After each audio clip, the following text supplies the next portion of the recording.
The Senate Committee on Health, Education, Labor, and Pensions will please come to order. Today we're holding a hearing on what we can do to stabilize the individual health insurance market, which in some states is in an emergency condition.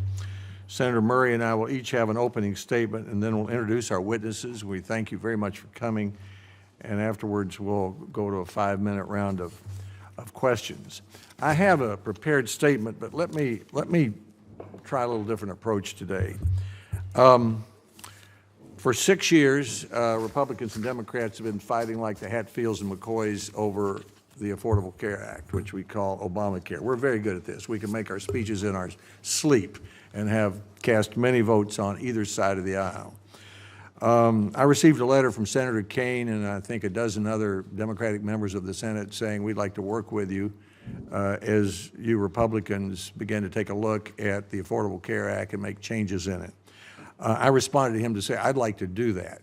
Now I'm not a naive person, and I know that it's not easy to move from Hatfields and McCoys to working together on this issue. But if there is one area where we ought to be able to do that, it's with the individual market and the problems that we have with it, because it's a relatively small part of our health care system. Just to why I have this up, and I use this, I give it to Republican senators, and I'm glad to give it to Democrats too, so we'll have an idea what we're talking about. Medicare is 18%, and in the discussions that we're having, at least I'm having, and most of the people I talk to about changing our health care system or repealing or replacing Obamacare, we're not talking about Medicare, so that leaves 3. Go down here to the Medicaid area. Most of the conversation we're having about Medicaid is about more flexibility for states. That can be discussed separately. The employer market, most of that is not in crisis, although the small group market, which is a relatively small part of that, could stand a lot of work.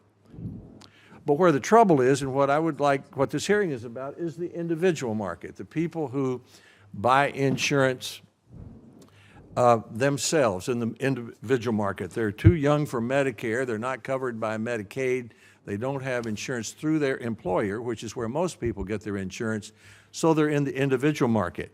That's about 6% of everybody in the country who has insurance. 4% of the 6%, 2/3 of the 6%, 4% of everybody insured are in the Obamacare exchanges. So that's the focus for today, and as far as I'm concerned, I'm focusing on the individual market, especially exchanges, because I understand that what happens in the exchanges affects the rest of the individual market, so that gets us up to about 18 million people. It's a small percentage of everybody who has insurance, but these are all real people, and they're in trouble if we don't, at least in our state of Tennessee, if we don't take some steps. So I would just say to my colleagues that I'm certainly willing to try to do as we've often done here on big issues about which we've had historic agreements, and that's look for areas of willingness to work together. I think, again, speaking for myself, I think we're going to have to take some action pretty quickly. It's going to have to be consensus action, which means it's going to have to get more than 60 votes. It's going to have the kind of thing that I hope was mentioned in the letter that Senator Kaine and others wrote to me, and it can be done just affecting the individual market without arguing about the whole rest of the American healthcare system. It can be done temporarily. It can be done in effect to stabilize that market for 2 or 3 years while we discuss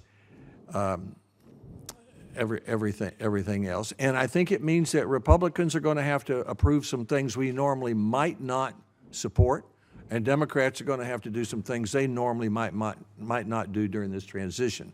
But that might be a good step toward the kind of legislating that we were accustomed to doing in this committee. The only other things I would say are these.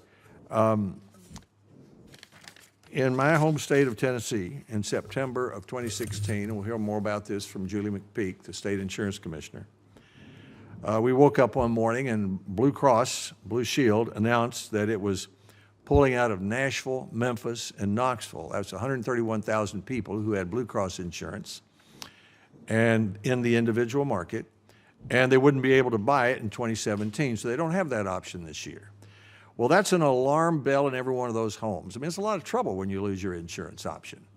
And in 2/3 of our states, people who buy their insurance through the exchanges, in 2/3 of our counties in Tennessee, people who buy their insurance through the exchanges only have one option now. And that's true in 1/3 of the counties across the country. And what we're told is that unless we take action fairly quickly, and that's what I want to hear from our witnesses today, that we may reach a situation in 2018 where many Americans have a subsidy through the Affordable Care Act to buy insurance in the individual market, but they don't have any insurance to buy. It'd be like having a bus ticket in a town where no buses run. Right now, in 2/3 of our counties, we've got only one bus running through town, and in 2018, we might have 0. That's the problem. That's the problem to solve. Now, it doesn't make as much a difference to me whose fault that is. I can make a pretty good speech about that, and you can make a pretty good speech saying why it's not your fault or is our fault. I think the question the American people want to know, particularly of the 11 million people in the exchanges or the 18 million in the whole individual market is, well, what are you going to do about that? Some of the things can be done by the Secretary of Health and Human Services. And I would like to include in the record a list of health insurance reform regulatory changes from the National Association of Insurance Commissioners, which has specific recommendations on how to stabilize markets, including providing more state flexibility and improving the regulatory environment. But some of it will have to be done by us. We'll have to agree on it. We'll have to agree on it. So that's the subject I hope we can discuss today. While there are lots to say about Medicaid, there's a lot to say about the employer market. There are fine speeches to be made defending Obamacare and attacking Obamacare. And senators have a right to make those speeches, and witnesses have a right to say what they want to say. But for me, the most helpful thing that could happen today is for you to answer these questions. One, is there really trouble in the individual market in our country, and in what states and in how many states? Number two, specifically, what should we do about it? And three, by when do we have to do it? One insurance commissioner told me that if we didn't act by April of this year, there wouldn't be insurance sold in his state next year, which is 2018. In other words, people would be sitting there in that state with their bus ticket and no bus to get on.